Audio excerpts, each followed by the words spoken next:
Hi, welcome to Fertility Network. We're going to be speaking this morning to the very wonderful Hannah Vaughan-Jones about some ideas of how you can look after yourself best at Christmas.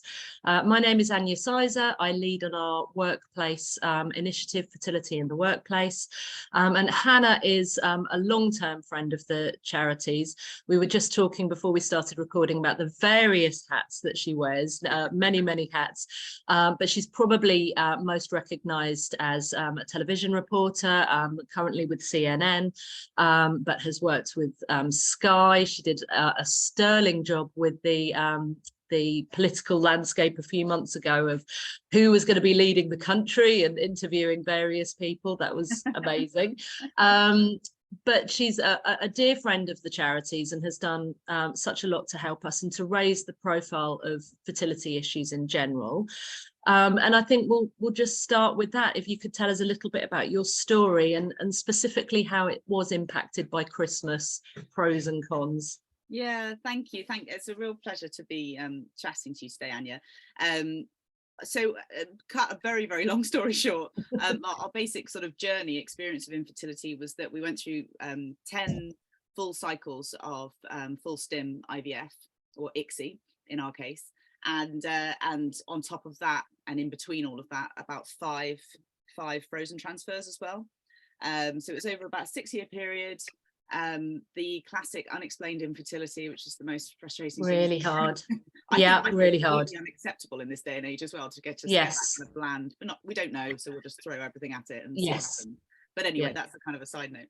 So it was a long time of trying and waiting, and we actually, I'm hugely impatient, so we kind of went back to back on rounds. I couldn't deal with the whole kind of like just relax and go on holiday thing. I just wanted to get on with it.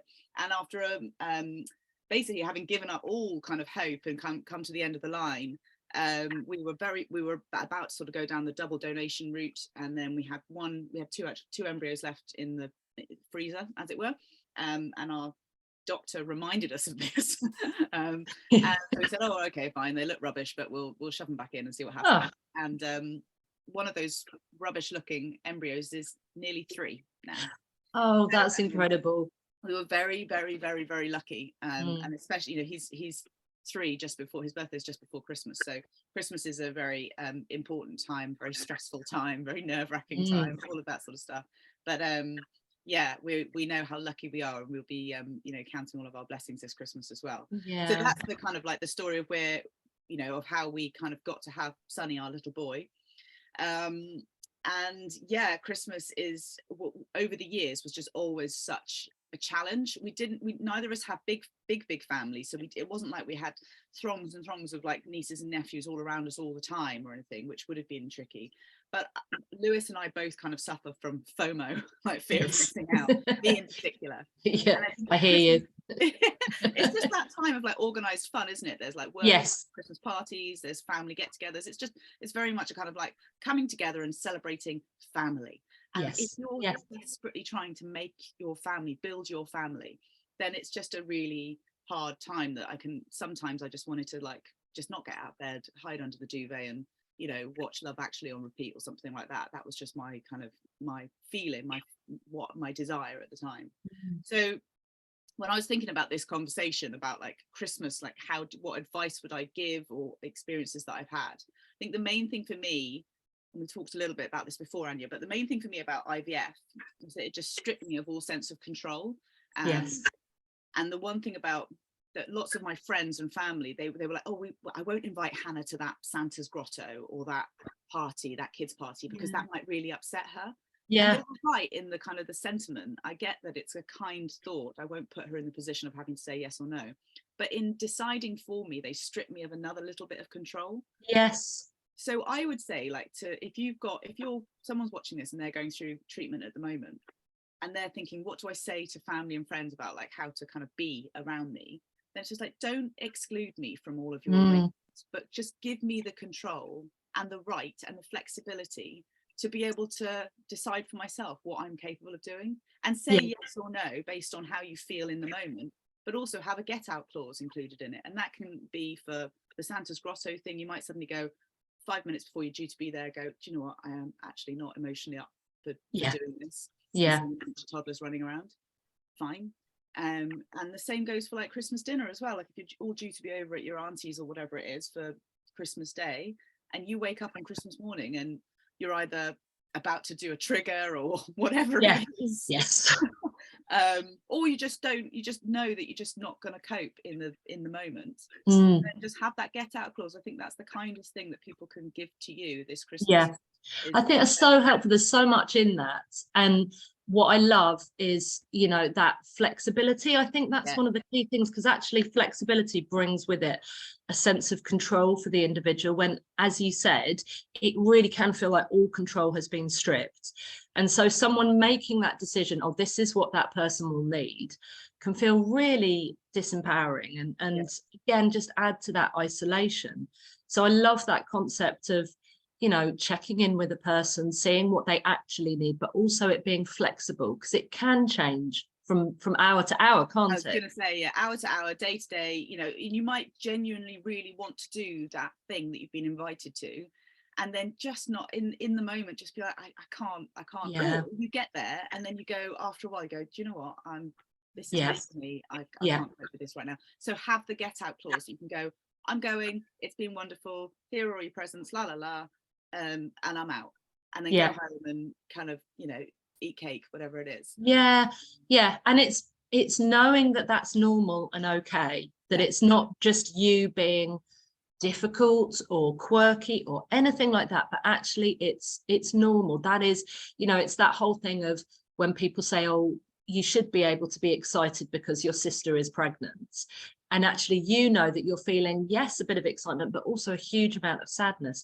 And that is normal. That's okay. You know, we need to give ourselves permission to have feelings, I guess, you know. Yeah. I mean, my sister was pregnant, I think, with her first over Christmas. And this is, we were in the thick of IVF at the time. And I think as it happens, we weren't spending that actual Christmas all together as a family. I was with Lewis's family instead. But it was really, really difficult because she was in that sort of glowing kind of late stages kind of. I think her son was born on New Year's Eve. So wow. It was a very, very kind of like, you know, kind of late stages Christmas for her. But so difficult. Like, what do you buy the mother to be when you're desperate to be that person as well? And it's difficult. Everyone, even if you're really, really close with your siblings, and I am, you know, there's still especially with girls, with sisters, I think there's always a bit of extra sibling rivalry there. Yeah. And so that kind of like, I want what you have so much. And she didn't have IVF to have her kids as well. So and I wouldn't wish it upon anyone, but there was that thing that I'm doing everything and everything I possibly can. I am throwing the kitchen sink at this. It's costing me a fortune, and now I have to buy you a present. And I just don't want to. And everything is amplified as well, isn't it, at Christmas? That all of those feelings that you'd have anyway of, you know, jealousy, insecurity, anxiety, when's it going to happen to me? Somehow at Christmas, that sort of need for perfection and need for it all to be about family, that's amplified massively at Christmas, isn't it? That is real spotlight on all of those emotions. And I mean, like, it's the commercial world out there as well that's kind of like making it so, like, you know, everyone's got to go and spend loads of money, everyone's got to you know, put their glittery frock on or whatever it is. And it's like, if you're doing IVF, the last thing you want to do is go and like put a dress on with like, you look like a giant bauble and everything you're probably all bloated and all And also, I think that the big thing is like the judgment. It's easy for us to sort of say now, this is what you should do, and set out your boundaries, and then tell everyone what you need and what you want. But then I mean, if you're anything like me, then you feel guilty then asking that of other people as well, because Christmas is a time of giving and coming together, and everyone's supposed to be festive and cheery. And so if you're saying, oh, you know, please just be really aware of the fact that I'm in a really vulnerable position right now. I want to have all the control possible. I might show up to your party. I might leave after 5 minutes. You know, I might stay for turkey. I might go, whatever it is. It's a kind of you can feel really guilty about that. But, you know, IVF is fundamentally a thoroughly selfish process. You're trying to do something for you, for your family. And so for me, I just had to be head down about it and go, I'm really sorry that I'm going to let you down, not see you, not be kind enough, not be present enough, not be aware enough of your stuff. But I am just in the thick of this right now. And I'm just giving you a heads up so that you can maybe not judge me. Yeah. And we need to hear stories like that. We need to hear people saying that out loud, because I think for virtually everyone going through fertility issues at Christmas, these are the conversations we're having in our head. But to have someone like yourself who's actually verbalizing it, you've been through it, and normalizing it, it's not just understandable that there's all these conflicting emotions, it's incredibly normal. And we need to acknowledge that, so that we're giving ourselves permission to feel these feelings. And I think, you know, fertility is obviously what we're talking about today, but there are, you know, people who have a whole host of other things, absolutely, whether it's mental health issues or whether it's financial strains or relationship problems, whatever it is going on, that are kind of like heightened and highlighted at Christmas time. And so whilst you're asking other people to be kind of flexible and show some empathy and for you, then I think just have it in the back of your mind that you know that, in my case, I was like, I know I'm not going to be a good sister, good daughter, good friend at the moment, not as good as I want to be or as I should be, because I'm too self-absorbed at the moment. But I always would at least try to be aware of the fact that other people have their own stuff going on. It's not just me kind of fighting against the world. Yeah, no, and actually that's a real sort of bugbear of mine, is that, you know, I'm a weird mixture in that I absolutely adore Christmas, and, you know, I will be itching right now, late November, to get the decorations up. Oh God, no. I know, I'm dreadful. But at the same time, I've always been very painfully aware that it can be a really, really difficult time for actually maybe the majority of us in some ways. You know, there's a lot of loss, there's a lot of hurt around this time, loneliness, and yet the concept is that we've all got to be living these perfect lives. And so honestly, thank you for today, because I think the more we can have these real conversations, the better. It's really, really important. And so I just wondered, in terms of, you know, all that pressure, all that difficult time, what were the key things that helped? What got you through? I think in terms of cost, because we spent an awful lot of money on a lot of private treatment. I mean, it's just disgusting amount of money when you think about it. He's fully worth it, don't get me wrong. And so at Christmas time, I think we definitely started a kind of like Secret Santa type thing. And I think even more so this year, you know, there's recession, cost of living crisis, all of that.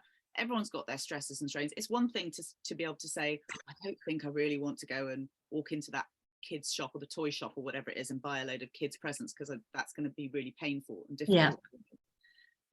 But also it just costs a hell of a lot, you know, like inflation's through the roof at the moment. So maybe ask your family if you could do a Secret Santa thing, just to try and keep the costs down, because it might actually benefit everyone overall. And so what, the one who comes up with the idea. Especially if you've got a big family, and got a big Irish family or something like that, then you're screwed. You're up now. So yeah, that was definitely something that was helpful. Online shopping as well, rather than having to sort of go out there and go. I mean, I know everyone's sort of doing Black Friday and all that sort of stuff at the moment, but you know, I think that really helps as well, just being able to kind of like stay in the warmth and the comfort of your own home and not have to sort of go out there and try and be all giddy and festive. So that was one thing. And I think just on a practical note as well, we definitely had at least a couple of cycles of treatment that fell around the Christmas period. Going back to the control thing, you never, you know, you might plan it out and go, we'll start treatment in September, so that and then it goes out the window. It never ever goes to plan. Something goes wrong, like your lining isn't thick enough, or you know, you're not responding well enough to the drugs, you have to go on a different protocol, a shorter whatever it might be. And then Christmas comes along, and believe it or not, but clinic staff take Christmas as holiday. And I was like, what? What if I need to be there? I've got to do my trigger on the 24th or something like that. Then I need to have my, you know, egg collection 33 hours later or whatever. So stuff like that was really difficult, and they will plan for that. Obviously, they will try and time it as much as they can, but yeah, just you can be aware as well. But if you know, yes, thinking in your head, all right, we'll start something in November, like, just, I don't know, for me, I just feel like there's so much of a risk of that kind of like falling back and then having to be cancelled or delayed or postponed, whatever it is. So just just giving yourself that flexibility. Were there any traditions that you really felt, actually I just don't want a part of that, but did you make any traditions to replace them? What were the sort of Christmassy ways that you dealt with it, or reframing it? We're not religious at all, but I growing up, I was always singing in choirs and stuff like that, and I love like Christmas carols and things. Yes. So I think going through IVF, we obviously, before we had our child, we could go to midnight mass or something like that, just to go and do all the carols and everything. So that was actually quite nice. And midnight mass, you don't tend to get too many children. No. Be dragged out of bed. Exactly. And we can't, I can't go to midnight mass now. It would be probably the only time in the year I would go to a church service, just to hear the music, and because it's just a nice Christmas thing to do with all the candles everywhere and everything. So so that was something, I suppose, we, as non-religious people, we did kind of like, we were able to do a lot of those things that we knew didn't involve children, and that was quite nice at the time, to kind of like have our own little Christmas moment. And and obviously if you are religious, then you might want to go and actually pray, that might be something that's useful for you, or you just want to sit in a really beautiful, calm space and reflect on what you're going through. So I mean, I love churches and religious buildings. I think they're beautiful, and so there's always a bit of solace that I used to find in them. And as it happens now that I've got Sonny, I've started singing again, and singing in like church choir. So actually, this Christmas, for the first time, I'm going to be singing in the kind of the local church, and it's all these carols that I haven't sung in like 10 years. Oh, lovely. Yeah, you find yourself putting classic FM on as well. I mean, I quite like classic FM at the best of times, but around Christmas it is that lovely sort of moment of quiet. There's a sort of a stillness and a peacefulness around it as well, and then all the chaos. But yeah, I think those kind of things can be really helpful. And tricky though as well, because obviously like Christmas is essentially about the birth of a baby child. Yes, there is that. So there's all this kind of like, born in a manger, and then there's all these nativity plays going on, and it's wonderful now for me, but it would have been too much and fortunately our nephews and nieces were all too young, or they were babies at the time, so we didn't have to sort of turn down nativity concerts. But like godchildren, they there were certain things that I was just like, do you know what, and maybe I'll just sort of see her afterwards. Yeah, absolutely. And again, it goes back to that giving yourself permission. That's normal. It's not you being difficult. This is you trying the best to cope with a very difficult situation at a really intense time of the year. Yeah, and just knowing that you're going to be selfish, you're going to be you're not going to be the best version of yourself, probably. No. To make you a bad person, it just means that you're going through something that is really, really punishing and tough. Yeah. And you have to get through it, whatever the result is at the end, whatever and however long it takes. You've got to see it through. Yeah. And then you can sort of turn around to people and say, right, okay, like only now am I starting to feel like I can be the type of friend again that I was before, and that I want to be to the people that I love. And they're all kind of like, there are certain things that I would say to them now, say, do you remember what happened when your kids were this age? And they were like, yeah, we all kind of talked about it to each other, but we didn't say it to you because we knew that would be really painful for you at the time. I was like, God, I really kind of zoned out. I zoned out of a lot of relationships. It's survival though, isn't it? You have to just do whatever gets you through this season, and it's knowing that it's somehow one way or another a season. And I'm not saying the hurt ever just magically goes away no matter what your outcome, but actually it's an intense season, so you owe it to yourself to find the structures and the ways to get through. And I think also the fact that New Year is around the corner, there's something really kind of like revitalizing and replenishing refreshing about a new year, a fresh start, whether that is January the 1st or whether it's Chinese New Year or Rosh Hashanah or whatever. Absolutely. It's like anything new is a chance to kind of like take a deep breath and kind of go, right, okay, let's get get your war paint back on. Yes. and deep breath. Yeah, absolutely. So there's something good in that, I suppose. What helped in terms of support structures? Did you have a couple of key friends? Did you have a helpline or online? What were the support structures around you that got you through? Well, in the early years, we kept everything to ourselves. We didn't tell many friends. I think immediate close friends, neighbours around us knew, because it just became obvious that we had to sort of like say something.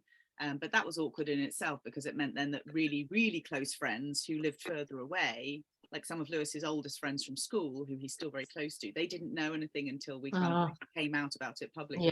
So that was kind of like a guilty kind of feeling as well.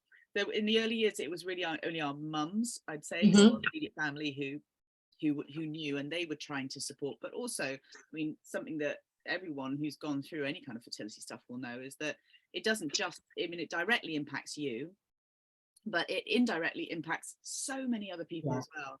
And my mum and Lewis's mum have been really hurt, I'd almost say traumatized, by our experience of IVF. It really, the sleeplessness, the worry, all those things, and I didn't know or didn't care to take it in as information at the time. So they carried a lot of the burden in the early years, and then once we decided to tell everyone about it and talk more openly about it, that was just hugely helpful. Having a network that was built up on Instagram, as it happened in my case, was wonderful. There, Instagram, as most people will know, there's so many different kind of like support groups or coaches. Yes, lovely. And you can be anonymous if you don't want to sort of give your whole story away or your identity away. That's fine. You can just realize that there are techniques and people and shared experiences out there that you can lean on. So I definitely did that in the latter years. And I think, and the biggest thing though for us in terms of relationships was with each other. And obviously some people go through fertility on their own. And full respect to anyone who does that. Lots of relationships break down because you cope with things differently, you manage your expectations differently. And for us, we really lent on each other and just realized that we are a family before whatever comes, whatever happens, we are each other's family, and we will we have to communicate with each other, and we're never going to hit the same emotion at the same time of day. And I think we've seen each other at our ugliest, and also hopefully at our, when we laughed a lot. It sounds crazy, but we laughed. No, I get that you develop a very surreal, dark sense of humor, and laughter's fantastic. And actually, again, going back to the sort of Christmas theme, just put on a really ridiculous comedy like Love Actually, or something, that all that. Channel 5 has an amazing array of the most rubbish Christmas cheese films. Wonderful. I'm a big one for cheese. Netflix, just stick all of the old classics, whatever it is, and hide away if you want to, and also just indulge yourself a bit as well. Absolutely. Kind of goes, oh no, I'm not going to drink, I'm not going to do this, and I'm going to have all my red lycopene supplements or whatever it is, and then you go, actually, it's Christmas. Give yourself a break. If you drink wine, drink the wine. Yes, and enjoy it. Yeah, absolutely. And get the Yule log and start at one end and work your way systematically through. It's essential. And don't tell anyone else about it as well. Just keep the Yule log hidden. that sounds like a new carol song, but you can sing that in church this year. Keep the Yule log hidden. See how it goes. Oh, it's fantastic to talk to you. Thank you. And just to say to anyone listening as well, that Fertility Network will have its helplines open throughout Christmas. We have the message boards up and running, so we will have some support there for you no matter what you're facing. But Hannah, thank you so much for today. Thank you for always being so honest about this. It makes a massive difference to people still going through it, so thank you. Well, my love and support and thoughts go to anyone who is in the thick of it right now, or at the start of it, or wherever you are basically. definitely. It's really, really tough, but you flex a resilience muscle that you never knew you had. Yeah. The outcome. So, and that's a pretty amazing thing going into a new year as well. So wishing everyone lots of luck and love over Christmas. And thank you so much for having me. And the Fertility Network is amazing things, amazing support for everyone out there at whatever stage you're going through. So, you know, I just urge everyone to take up all the resources that you have on offer as well. Yeah, thank you. And thank you for all your support throughout the years, and happy nearly Christmas. Happy nearly Christmas, yeah. Thank you.